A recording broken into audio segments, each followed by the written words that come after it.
Hiya peeps, am I here on the 4th day of Christmas? I give you a Viking skyscraper. This build was made specifically for my Ashlands base location video.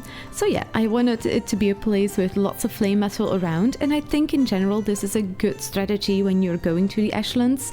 Just find a lot of flame metal on your map. Mark all those flame metals on your map. When you find a good location, you can build a base on top of it. Even though this build was specifically made for a video, I still kept into account, like, why would I want to build a base here even if I am not living in this base? You might also see that I don't use a lot of fire, because this is in the Ashlands. If you place torches down, it can catch your base on fire. You don't want that. So you use the local resources basically to make the new lanterns.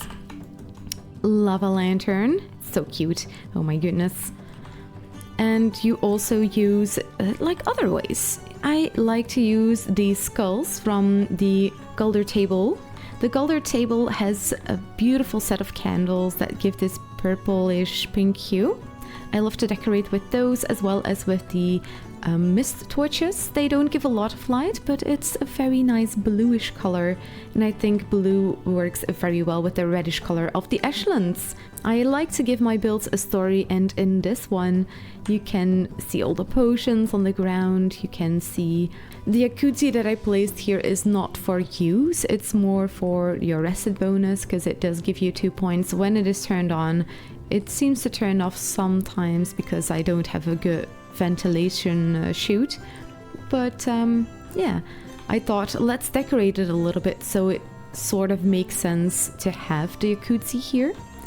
So I'll put a lot of potions around it. I like to do this, create a story in the build that I make, just like all the potions right next to the bed. I loved building this base, to be honest, and this is one of your favorites. In the comments, people were very excited about this base. Now to sleep, we had to turn on this hanging brazier. That's like basically the only fire in this base, except for things that don't really have fire. We've got the Verger lanterns and the new Ashlands lantern as well. But I kind of liked it too. It kind of pushes you a little bit with your base building as well. In this base you can't cook, however, so you would need to have a portal back home so you can cook over there. This base is mostly just for flame metal and to get your rested bonus. That's why there are quite a couple of decorations, and you know what, I like to decorate, so some oddities in there that are not necessary.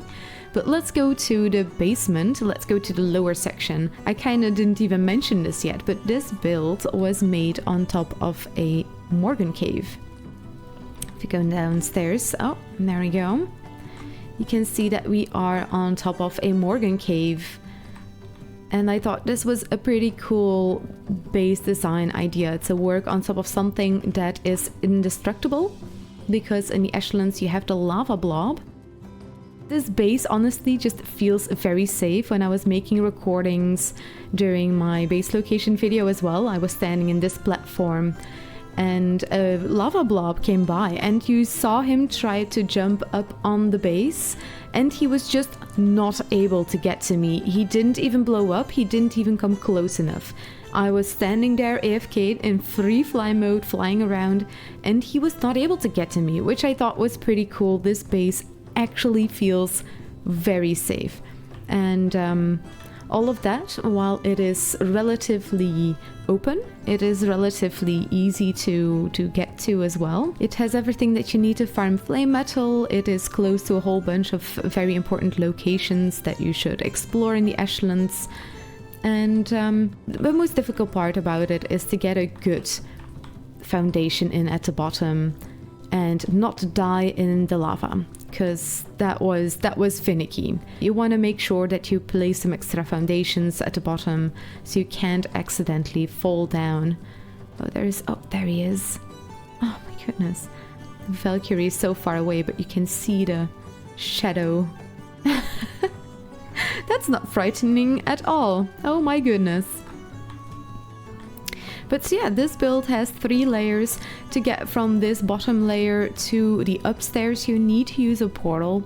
That makes it a lot less bulky because you don't need a giant staircase, you just have the portal that you need to keep in mind. To get metals up here, you need to make a giant staircase from down there in the beginning, all the way up here to get metals to the upstairs. So I just have a couple of stacks, as much as I can upstairs. Getting it downstairs again is a lot easier than getting it upstairs, so I can just toss out some metals. Just rather have enough upstairs than needing to bring more up later. But it's, yeah, very cool build. I really enjoyed building this, and use decorations that might not really be made to be decorations. The color table has amazing workbench upgrades. You can see a couple of the candles already throughout the build, but I really loved this as well. It looks so beautiful. I also love to put it on the bed.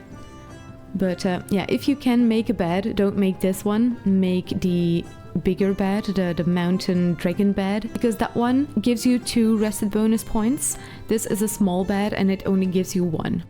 And there you have it, a Viking skyscraper made for the Ashlands. Let me know what you think of this design. I also have a lovely video from yesterday where I go over a giant longhouse build that I made with an even bigger farm around it. And don't forget, peeps, be sure to like and subscribe. I'm posting every day until Christmas as a Yule special. Thank you so much for watching, and I'll see you tomorrow. Daghe.